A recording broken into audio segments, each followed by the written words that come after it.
भूख रिश्तों को भी लगती है, प्यार परस कर तो देखिए। रिश्ते, प्यार और दोस्ती हर जगह पाए जाते हैं, पर ये ठहरते वही हैं जहाँ इन्हें आदर मिलता है।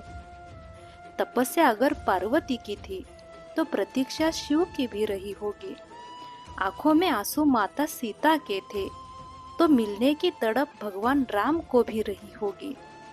राधा और मीरा श्री कृष्ण की न हो सकी, तो उनके बिना अधूरे तो भगवान श्री कृष्ण भी रहे होंगे।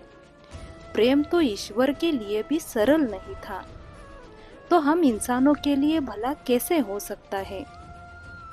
अगर तुम किसी से कुछ भी नहीं चाहते, पर फिर भी उसे चाहते हो, तो तुम वाकई उसे चाहते हो। जो दिल में है उसे कहने की हिम्मत रखो, और जो दूसरों के दिल में है उसे समझने की समझ रखो। रिश्ते कभी नहीं टूटेंगे। जानते हो प्रेम क्या है?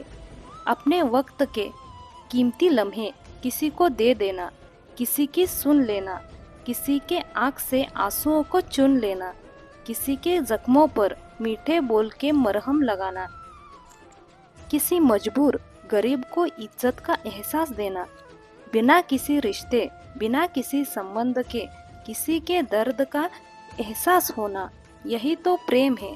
प्रेम से बढ़कर ना कोई शास्त्र है, ना कोई होगा। बस हम लोगों ने इसे पढ़ा है गलत तरीके से, पढ़ा ही गलत नीयत से है। इसीलिए आज प्रेम को इतनी गलत नजरों से देखा जाता है। परमात्मा के बाद अगर दुनिया में कोई पवित्र चीज है, तो वो है प्रेम। प्यार को परिपूर्ण होने की आवश्यकता नहीं, इसे तो बस सच्चा होना चाहिए।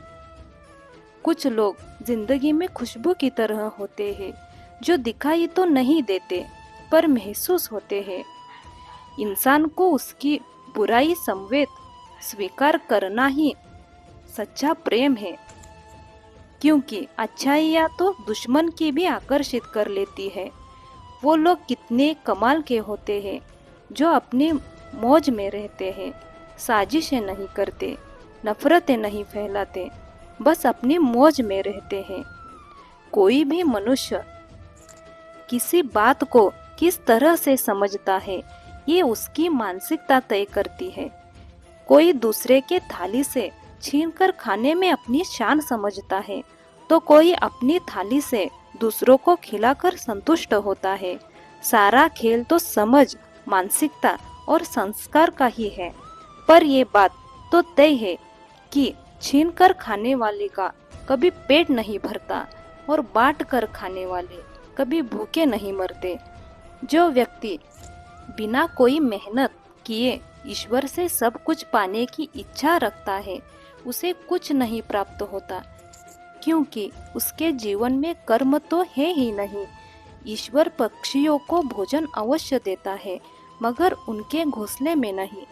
तकलीफ होने पर जो व्यक्ति सबसे पहले याद आए, वही सबसे मूल्यवान होता है।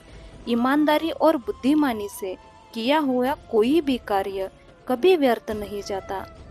अगर घर पर 3 वक्त का खाना बन रहा है, मेहमानों का आदर हो रहा है, वो भूखा नहीं जा रहा, जरूरतमंद मदद के लिए आए तो वो खाली हाथ नहीं जा रहा, और बच्चों को अच्छी शिक्षा और संस्कार मिल रहे हैं, तो ईश्वर का शुक्रिया अदा करें, क्योंकि आप इस दुनिया में खुश नसीब और अमीर इंसानों में से एक है।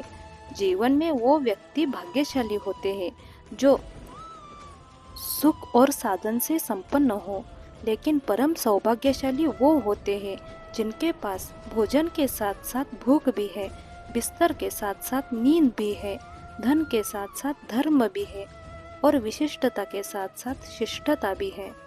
सुंदर रूप के साथ साथ सुंदर चरित्र भी है, संपत्ति के साथ साथ स्वास्थ्य भी है, बुद्धि के साथ साथ विवेक भी है, परिवार के साथ साथ प्यार भी है, सामर्थ्य के साथ साथ दया भी है, और पद के साथ साथ प्रतिष्ठा भी है। आप सब परम सौभाग्यशाली बने, यही मनोकामना है। सबका ख्याल रखना, पर अपना भी ख्याल रखना। हमेशा मुस्कुराते रहना, कभी अपने लिए तो कभी अपनों के लिए।